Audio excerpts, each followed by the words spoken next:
जवाब दिया। लक्ष्मण बोले देखना नजर नहीं लग जाए, छिपा लीजिए ताक में जमे आवाज लगने पाए।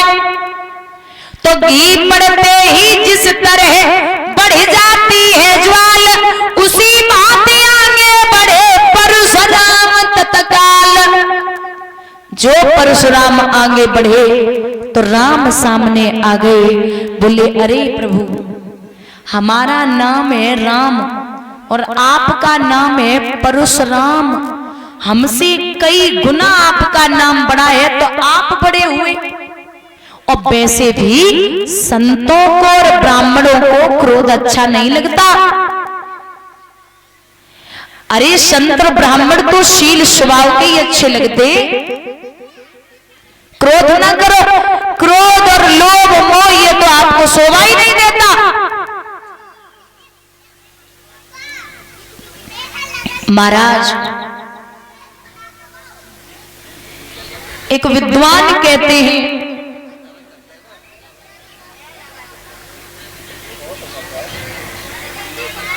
कि एक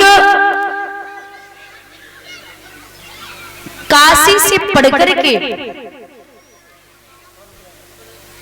आए एक ब्राह्मण देवता, तो उन्होंने 4 वेद 6 शास्त्र 18 पुराण सब पढ़ लिए, सबके ज्ञाता हो गए, सब जानते हैं। आकर के पिता के पास पहुंचे तो बोले पिताजी हमें ये बताइए,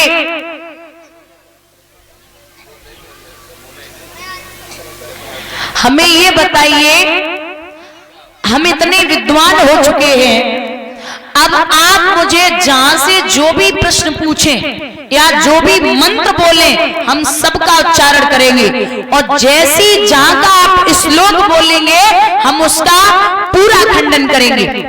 आप बताइए। ब्राह्मण के पिताजी बोले कि लाला, तेने 4 वेद 6 शास्त्र 18 पुराण पढ़ लिए, बहुत होशियार है। बोले बहुत, तुम पूछ के तो देखो कछु। बोले अच्छा तो जब बता, तो सब कछु मालूम। बोले अरे पूछो तो। बोले तो बता, लोभ का, ऐसे तू आया है पढ़ के, तो मुझे एक प्रश्न का उत्तर बता दे कि पाप का बाप कौन होता है। मुझे एक प्रश्न का उत्तर दे दे कि पाप का बाप कौन होता है, मैं समझ जाऊंगा कि तू बहुत पढ़ा लिखा है। अब जब बताओ कौन से वेद में लिखी है कि पाप को बाप को है।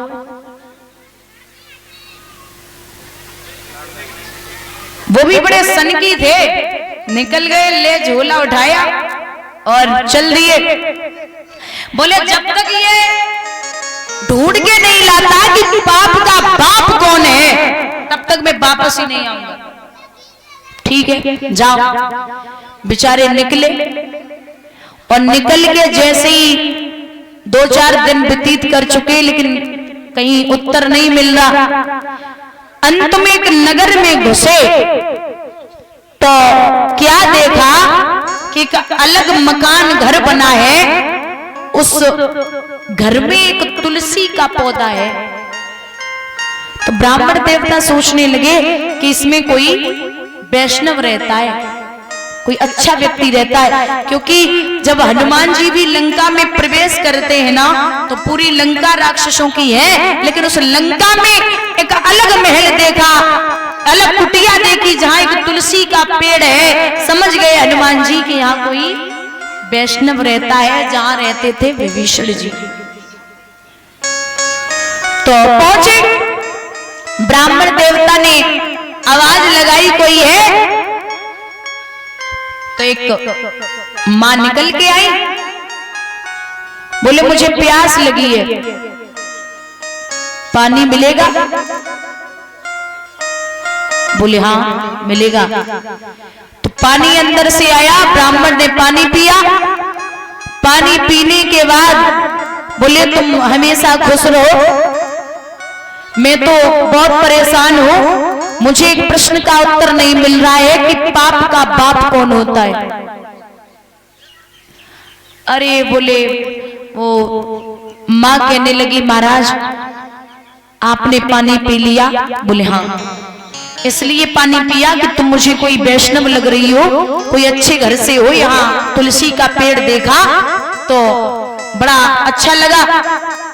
उसने जवाब दिया महाराज ये तुलसी का पेड़ जरूर है लेकिन मैं जाति से वैश्या हूं। ये तुलसी का पेड़ जरूर है लेकिन मैं जाति से वैश्या हूं। अरे वो ब्राह्मण बोले अरे जी ये तूने क्या किया? अरे मैं तो बर्बाद हो गया, मेरा तो सब कुछ भंग हो गया, मेरा ब्रह्मचर्य भी नहीं रहा, अब मैं कहां जाऊं? बहुत परेशान। बोले अब मैं कहां जाऊं, क्या करूं? इतने पढ़े लिखे ब्राह्मण को तूने पागल बना दिया, मुझे तो अब गंगा स्नान करना पड़ेगा, इतना बड़ा बोझ। तो वैश्या ने जवाब दिया महाराज पानी तो पी लिया तुमने, अब ऐसा करो अंदर आओ। बोले हाँ मैं तेरे घर में कदम रखूंगा, मैं कभी नहीं। बोले अरे महाराज आओ तो सही, अंदर आओ।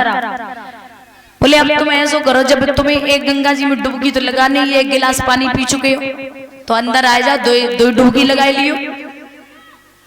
अंदर पहुंचे, बोले ऐसा करो महाराज लो खाना खाओ। हैं? बोले मैं खाना खाऊंगा? कभी नहीं खाऊंगा। अरे तुझे क्या लगता मैं तेरे हाथ से खाना खाऊंगा, तेरा बना हुआ? बोले महाराज कैसी बातें कर रहे हो, 3 डुबकी लगा लियो, पाप तो पाप, अब पानी तो पी चुके हो, पाप तो लगी चुको है, तो 3 डुबकी लगा लियो। ठीक है, तो बोले मैं अपने हाथों से बनाऊंगा। वैश्या ने जवाब दिया महाराज कैसी बातें कर रहे हो, अब पाप तो चढ़ी चुको है तो काय को पीछे रहे, जो हम ही बनाए दे रहे। वो खाना भी बना दिया। अब खाना खाने की बारी आई तो बोले लिया खाना लिया। बर्तन जो थाली होगी ना वो नहीं निकाल के लाना। वैश्या बोली महाराज 5 डुबकी लगा देना, कौन सी खरीद के लाऊंगी, रखी है ना थाली उसी में खा लो। अब थाली आई लग के तो जैसे ही ब्राह्मण देवता खाने के लिए मुंह में टुकड़ा रखने के लिए चली, वैश्या ने हाथ पकड़ा। बोले महाराज मैं तुम्हें